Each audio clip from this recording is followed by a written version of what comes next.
Hello बच्चों, कैसे हो आप सभी। उम्मीद करता हूँ सब अच्छे होंगे, मजे में होंगे। तो बच्चों, हम बात कर रहे थे सॉल्यूशन के बारे में और अभी तक 11 लेक्चर हो चुके हैं सॉल्यूशन के। तो एक बार अपन क्या करते हैं, जितना भी हमने आज तक पढ़ा है ना, एक बार उसको सिस्टमेटिक वे से समझने की कोशिश करते हैं, दिमाग में डालने की कोशिश करते हैं, फिर आगे बढ़ते हैं। अब इस चैप्टर का लास्ट पार्ट बाकी है, तो चैप्टर ऑलमोस्ट खत्म होने को है। तो एक बार जितना भी हमने पढ़ा है उसको कनेक्ट करने की कोशिश करते हैं। तो देखो भाई, ये जो चैप्टर है ना, सॉल्यूशन, सॉल्यूशन, सॉल्यूशन, आपको पता है सॉल्यूशन क्या होता है, और आपको ये भी पता है कि सॉल्यूशन तीन टाइप के होते हैं। सॉलिड सॉल्यूशन होते हैं, लिक्विड सॉल्यूशन होते हैं, गैसियस सॉल्यूशन होते हैं। हमें सिर्फ एक ही टाइप के सॉल्यूशन पे फोकस करना है इस चैप्टर में। जो हमें सॉल्यूशन पढ़ने हैं वो हमें पढ़ने हैं सिर्फ और सिर्फ लिक्विड सॉल्यूशंस, लिक्विड सॉल्यूशन। और आपको पता है ये जो लिक्विड सॉल्यूशन होता है ना, ये भी तीन टाइप के हैं। कौन कौन से तीन टाइप के हैं? सबसे पहले गैस इन लिक्विड, और दूसरा होता है लिक्विड इन लिक्विड, और लास्ट सॉलिड इन लिक्विड। ये पूरा चैप्टर देखो, इस चैप्टर को डिवाइड करने के अलग अलग क्राइटेरिया, अलग अलग तरीके से हम डिवाइड कर सकते हैं। जैसे एक मेरा तरीका है कि सॉल्यूशन को हम तीन तरीके से ऐसे डिवाइड कर सकते हैं। पहला पार्ट कॉन्सेंट्रेशन, दूसरा पार्ट कॉन्सेंट्रेशन के बाद दूसरा पार्ट सोलिबिलिटी, और तीसरा पार्ट वेपर प्रेशर, और चौथा पार्ट कोलिगेटिव प्रॉपर्टी। ये चार पार्ट्स में चैप्टर डिवाइडेड है। लेकिन एक दूसरे नजर से देखे, मतलब एक जनरल तरीके से देखे इस चैप्टर को, तो ये जो चैप्टर है सॉल्यूशन, इसमें हमें लिक्विड सॉल्यूशंस के बारे में पढ़ना है। और लिक्विड सॉल्यूशन भी तीन टाइप के होते हैं, gas in liquid, liquid in liquid and solid in liquid. तो इस पूरे चैप्टर में हमें इन तीन चीजों के बारे में पढ़ना है। पूरा चैप्टर बस इन तीन के बारे में है। स्टार्टिंग में कुछ पार्ट है, लेकिन most of the chapter in तीन चीजों के अंदर ही घूमता है। कैसे समझाता हूं, एक्सप्लेन करता हूं। देखो, गैस इन लिक्विड ये अपन पहले ही कर चुके हैं। कहां पे कर चुके हैं? हेनरीज लॉ यहां पे हमने पढ़ा था, हेनरीज लॉ। ये सबसे इंपॉर्टेंट पार्ट था। तो गैस इन लिक्विड के बारे में जितना भी हमें पढ़ना था पढ़ चुके हैं, अब कुछ एक्स्ट्रा नहीं पढ़ना है। समझ रहे हो?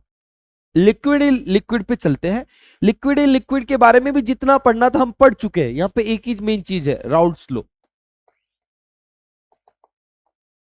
अब ये लिक्विड इन लिक्विड अब दोबारा नहीं आने वाला, बस हो गया। लिक्विड इन लिक्विड के बारे में जितना भी समझना था हम समझ चुके। राउल्ट्स लॉ यहाँ पे पढ़ा हमने, आइडियल नॉन आइडियल के बारे में पढ़ा। तो सारा लिक्विड इन लिक्विड चला हुआ था। गैस से लिक्विड हो चुका, लिक्विड इन लिक्विड हो चुका है।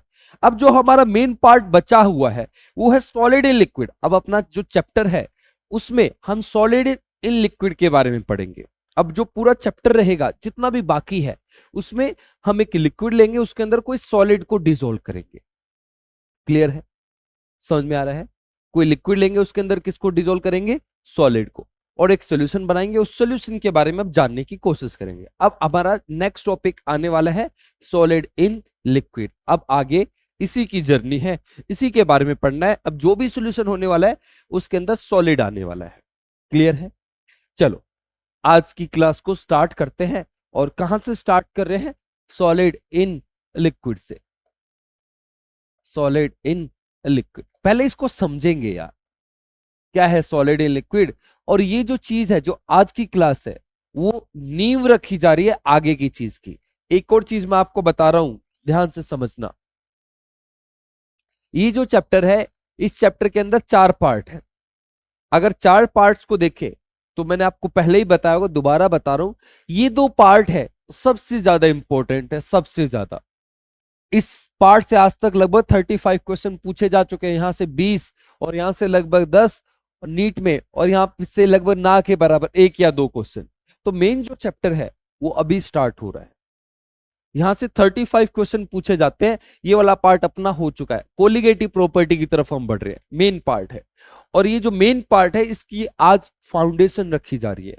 आज की क्लास को अच्छे से समझना जरूरी है, बहुत बेसिक चीजें हैं, लेकिन क्लियरिटी आनी चाहिए आपको, हर एक चीज समझ में आनी चाहिए। चले सॉल्यूशन बनाते हैं सॉलिड इन लिक्विड का। कैसे बनाएंगे? तो एक लिक्विड लेते हैं, समझने की कोशिश करते हैं। तो अपने पास मान लो एक कंटेनर है, सामने देखना, एक कंटेनर है। इस कंटेनर के अंदर मान लेते हैं पानी है,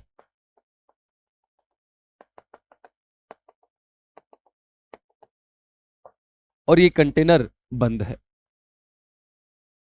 अब आपसे एक छोटा सा क्वेश्चन है, ये लिक्विड है जो पानी है ना, या कोई भी लिक्विड हो सकता है, क्या ये वोलाटाइल है? लिक्विड है तो आप क्या समझोगे? यस वोलाटाइल है। क्या इसके वेपर बनेंगे? यस वेपर बनेंगे। तो वेपर्स बना देते हैं इसके, तो लिक्विड्स के वेपर बना दिए मैंने।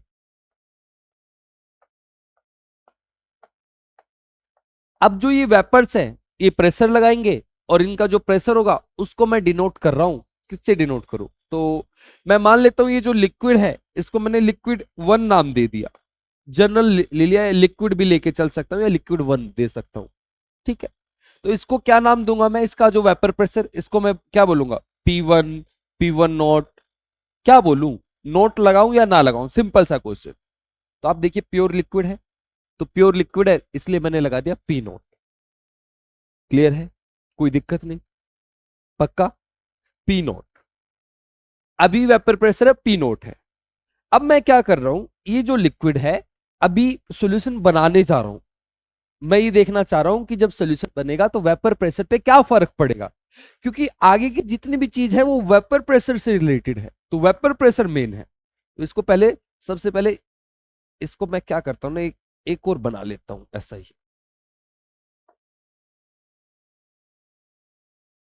आजा भाई, कॉपी।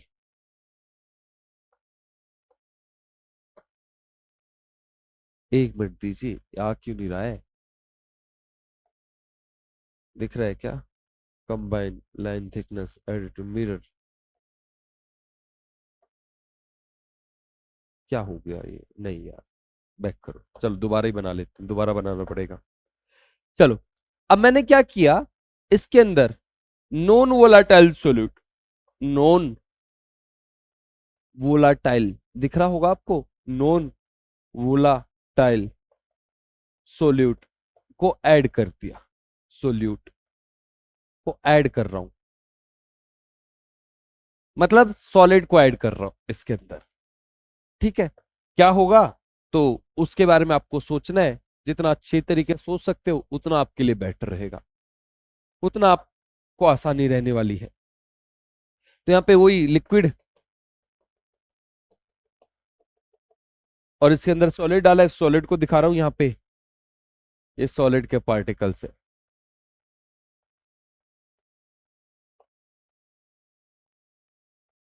ठीक है, आपसे मेरा क्वेश्चन है, क्या यहाँ पे वेपर बनेंगे? क्या यहाँ पे वेपर बनेंगे? लिक्विड तो है, वेपर तो बनने चाहिए, तो वेपर बन गए।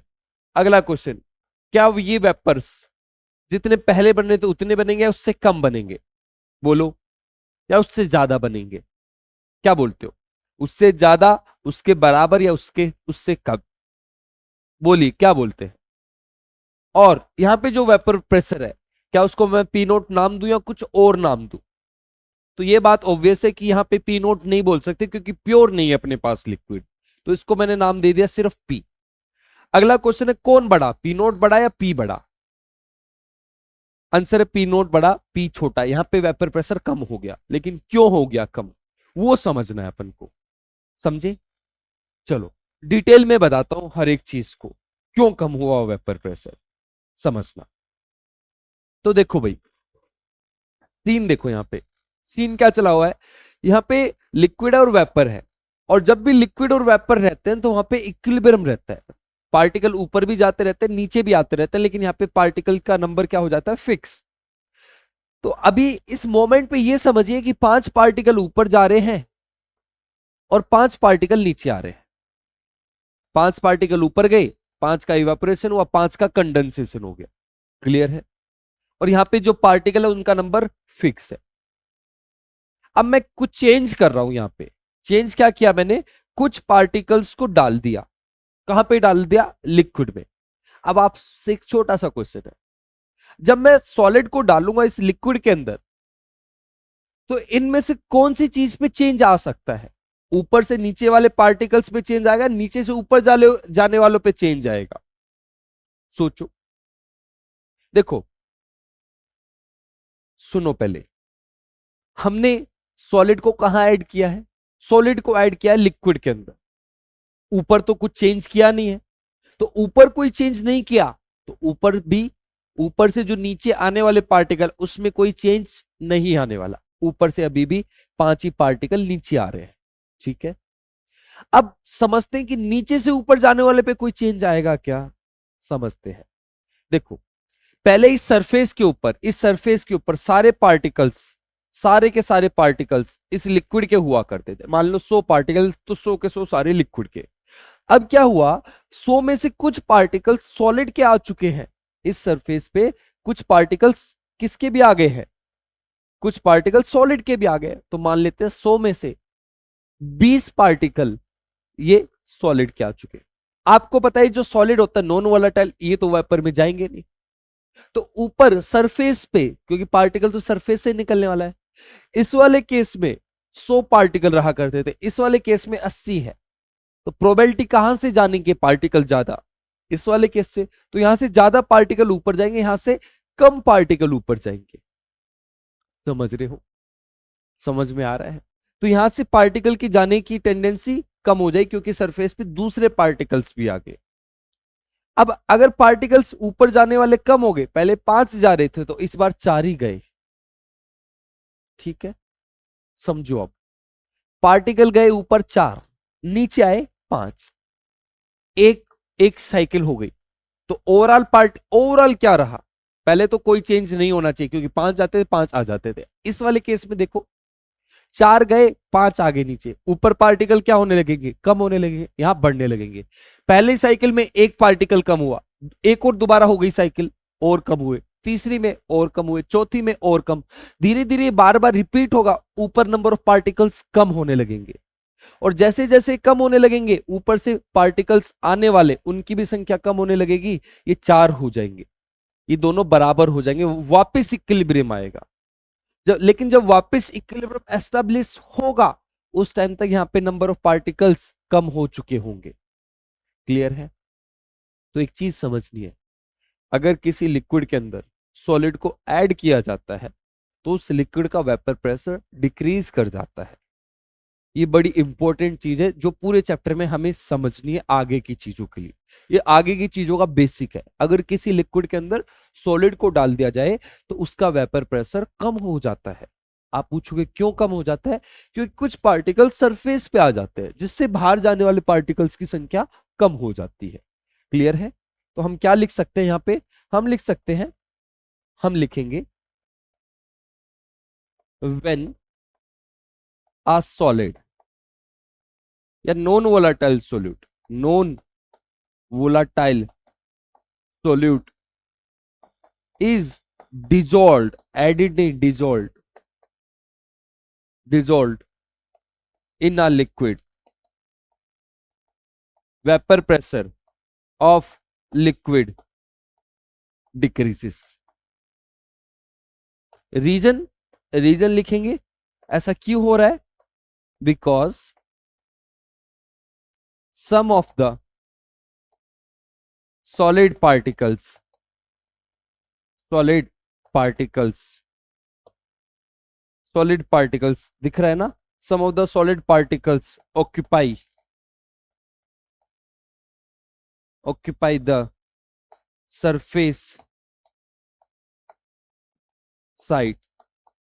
This leads to less number of liquid particles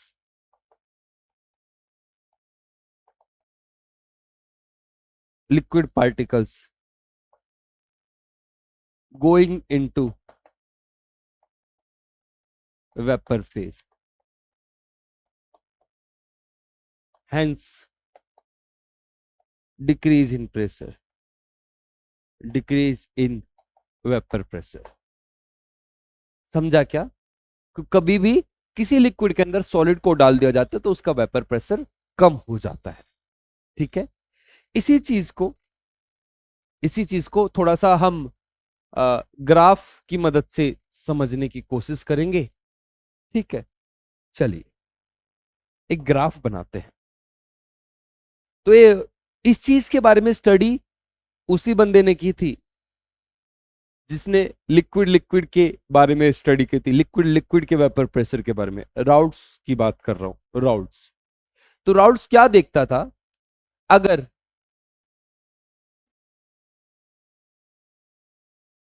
कोई लिक्विड है और इसके अंदर सॉलिड को ऐड किया जाए, सॉलिड को, अगर इसके अंदर सॉलिड को ऐड किया जाए तो इसका वेपर प्रेशर डिक्रीज करता है। और उसने क्या किया, एक ग्राफ बनाया, ग्राफ प्लॉट किया, ग्राफ प्लॉट किया किसके बीच में, x2। What is x2? Mole fraction of solute. और pressure, vapour pressure, vapour pressure of solution. एक चीज बताना चाहता हूं, देखो यहां पे कुछ वेपर प्रेशर है, तो ये जो वेपर प्रेशर है ना, इसको हम P से डिनोट कर रहे हैं। And what is P? P को हम क्या बोलेंगे, इसको हम बोल सकते हैं this is the vapour pressure of solution. ठीक है ना, इसी को हम बोल सकते हैं वेपर प्रेशर ऑफ सॉल्वेंट। समझ रहे हो ना, इसी को वेपर प्रेशर सॉल्यूशन का बोल सकते हैं, इसी को बोल सकते हैं वेपर प्रेशर ऑफ सॉल्वेंट। आप बोलोगे ऐसा क्यों, तो सुनो भाई, वेपर प्रेशर ऑफ सॉल्यूशन मतलब टोटल वेपर प्रेशर भी बोल सकते हैं, एक और नाम टोटल वेपर प्रेशर। देखो टोटल वेपर प्रेशर क्या है, टोटल वेपर प्रेशर का मतलब है प्रेशर ऑफ सॉल्यूशन टोटल, और जो होगा P1 प्लस P2 के। अब जो ये P2 है ये तो जीरो है क्योंकि सॉलिड है, नॉन वोलेटाइल, ये जीरो हुआ, तो P टोटल किसके इक्वल आ गया, P1 के। What is P1? Vapour pressure of solvent. और what is PT? Vapour pressure of solution या टोटल वेपर प्रेशर। तो दोनों चीजें सेम ही है, या तो आप बोलो वेपर प्रेशर ऑफ सॉल्यूशन और इसी को आप बोल सकते हो वेपर प्रेशर ऑफ सॉल्वेंट, लेकिन ये यहीं पे बोल सकते हो। लिक्विड लिक्विड के केस में ऐसा नहीं बोल सकते हो। अगर एक सॉलिड है, सॉलिड को अगर हम लिक्विड के अंदर डालते हैं तो हम बोल सकते हैं कि वेपर प्रेशर जो सॉल्यूशन का है वही किसका वेपर प्रेशर है, सॉल्वेंट का। क्योंकि सॉलिड तो मतलब दूसरा जो कंपोनेंट है सॉलिड, वो तो वेपर प्रेशर लगा ही नहीं रहा है, उसका तो वेपर प्रेशर होता ही नहीं है। समझ रहे हो, तो वेपर प्रेशर ऑफ सॉल्यूशन और मोल फ्रैक्शन के रिस्पेक्ट में हम एक ग्राफ बनाने की कोशिश कर रहे हैं। और यहां पे इस जगह पे x2 की वैल्यू 0 है और इसकी मैक्सिमम वैल्यू कितनी हो सकती है आप सभी जानते हो, इसकी मैक्सिमम वैल्यू जा सकती है x2 इज इक्वल टू, मान लेते हैं यहां पे 1 है। अब ग्राफ बनाना है, आप सोचिए कैसा ग्राफ बन सकता है। तो पहले स्टार्टिंग करते हैं इसकी। तो अगर x2 0 है, x2 0 मतलब सॉलिड को डाला ही नहीं, तो वेपर प्रेशर कितना होना चाहिए सॉल्यूशन का, जो प्योर है, सॉल्यूशन तो है नहीं प्योर, तो प्योर का वेपर प्रेशर कितना, P नोट, P नोट। सही है, जब x2 की वैल्यू 1 हो जाएगी मतलब पूरा का पूरा सॉलिड, तो प्रेशर ही खत्म। तो ये यहां पे इन दोनों को बस मैच करना है, तो ऐसा ग्राफ आता है कुछ। तो जो राउट्स था उस बंदे ने ग्राफ बनाया और कुछ ऐसा स्ट्रेट लाइन सा आया ग्राफ। उसने देखा कि जैसे जैसे इसका मोल फ्रैक्शन बढ़ता जा रहा है, प्रेशर डिक्रीज करता है, जैसे जितना ज्यादा सॉलिड ऐड करोगे वैसे वैसे प्रेशर डिक्रीज कर जाएगा और 0 हो जाएगा जब x2 की वैल्यू 1 हो जाएगी। समझा क्या? थोड़ा और आगे बढ़ते हैं, थोड़ा और आगे लेके चलते हैं चीजों को।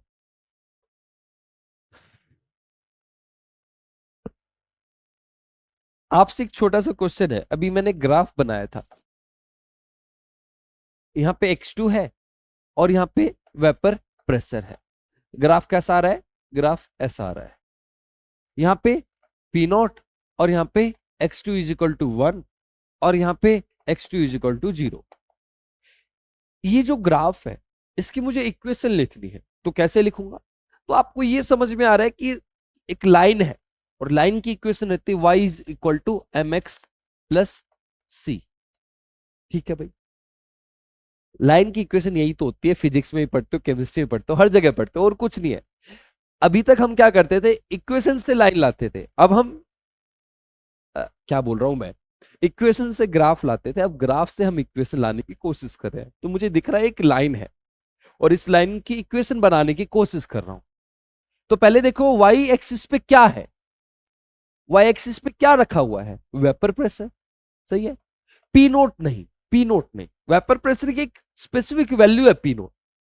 इस जगह पे पी नोट थोड़ी ना है, यहाँ पे पी नोट थोड़ी ना है, यहाँ पे अगर इस पॉइंट को देखे तो ये पी नोट थोड़ी ना है, पी नोट तो एक स्पेसिफिक वैल्यू है किसकी, वेपर प्रेशर की। तो वाई एक्सिस पे हम वेपर प्रेशर को दिखा रहे हैं, वेपर प्रेशर सॉल्यूशन का, तो उसको मैं पी से डिनोट कर रहा हूं, ठीक है। और एम, एम मुझे नहीं पता भी क्या है, एम को ऐसे रखता हूं, एक्स पे क्या है, एम एक्स, ये x2 लिख दिया, एक्स एक्सिस पे x2 चल रहा है, x2 की वैल्यू 0, वहां पे 1। और सी इंटरसेप्ट कितना है, कहां पे काट रहा है वाई एक्सिस को, पी नोट पे, सही है, क्लियर है, सब कुछ क्लियर है। अच्छा, एम निकाल लेते हैं, एम कैसे निकाले, तो आप यार x2 की वैल्यू कुछ भी रख दो, x2 की वैल्यू अगर मैं 1 भी रख सकता हूं, x2 की वैल्यू 0 रख दोगे तो m तो गायब ही हो जाएगा। तो अगर x2 1 है तो आप बताइए p कितना होगा, x2 1 है तो p प्रेशर, वेपर प्रेशर कितना हो जाएगा, 0 हो जाएगा। तो x2 को 1 कर दो, m की वैल्यू कितना आएगी, p 0, m की वैल्यू निकालनी है p नॉट, तो m की वैल्यू आ गई माइनस p नॉट, सही है, सही है। चलिए अब p is equal to m की वैल्यू आ गई minus p nought x2 plus p nought, p nought को कॉमन ले लेते हैं, p nought common, 1 minus x2, 1 minus x2, ये तो कुछ बन गया, कुछ बन रहा है ये x1, ये तो राउल्ट्स लॉ था, राउल्ट्स लॉ है ये, राउल्ट्स लॉ क्या बोलता था, P1 is equal to P1 nought into x1। अब जो ये P1 है उसको मैं P से डिनोट कर रहा हूं भाई, अरे भाई सॉल्वेंट 1 वाले को मैं सिर्फ P से डिनोट कर रहा हूं क्योंकि प्रेशर उसी का है, P2 तो आना ही वाला नहीं है, सिर्फ P1 ही आएगा, तो इसलिए मैंने P1 को P मान लिया था, समझ रहे हो। और राउल्ट्स लॉ यही तो बोलता था कि किसी का भी वेपर प्रेशर उसके मोल फ्रैक्शन के directly proportional. What is P, this is the vapour pressure of solvent या फिर सॉल्यूशन, और जो वेपर प्रेशर है सॉल्वेंट का वो डायरेक्टली प्रोपोर्शनल उसके मोल फ्रैक्शन के, x1 क्या है, मोल फ्रैक्शन ऑफ सॉल्वेंट, समझ रहे हो क्या। तो राउल्ट्स लॉ मतलब सॉलिड इन लिक्विड जो सॉल्यूशन होते हैं वो भी राउल्ट्स लॉ को फॉलो करते हैं, वही चीज वापस आ गई। राउल्ट्स लॉ क्या बोलता था, vapour pressure of a volatile component, volatile component मतलब solvent, is directly proportional to its mole fraction in the solution. समझ में आया, समझ में आया। तो आज की क्लास में हमने क्या सीखा, ज्यादा नहीं सीखा, आज मैंने आपको बेसिक दिया कि जब भी किसी लिक्विड के अंदर सॉलिड को ऐड किया जाएगा तो उसका वेपर प्रेशर, वेपर प्रेशर कम हो जाता है, सॉलिड को जब ऐड कर दें तो वेपर प्रेशर कम हो जाएगा, जितना ज्यादा सॉलिड ऐड करोगे उतना ही उसका वेपर प्रेशर डिक्रीज करेगा। ये था सॉलिड इन लिक्विड। आगे की चीजों को अगली वीडियो में, आज के लिए इतना ही, मिलते हैं अगली वीडियो में, तब तक के लिए गुड बाय, थैंक यू।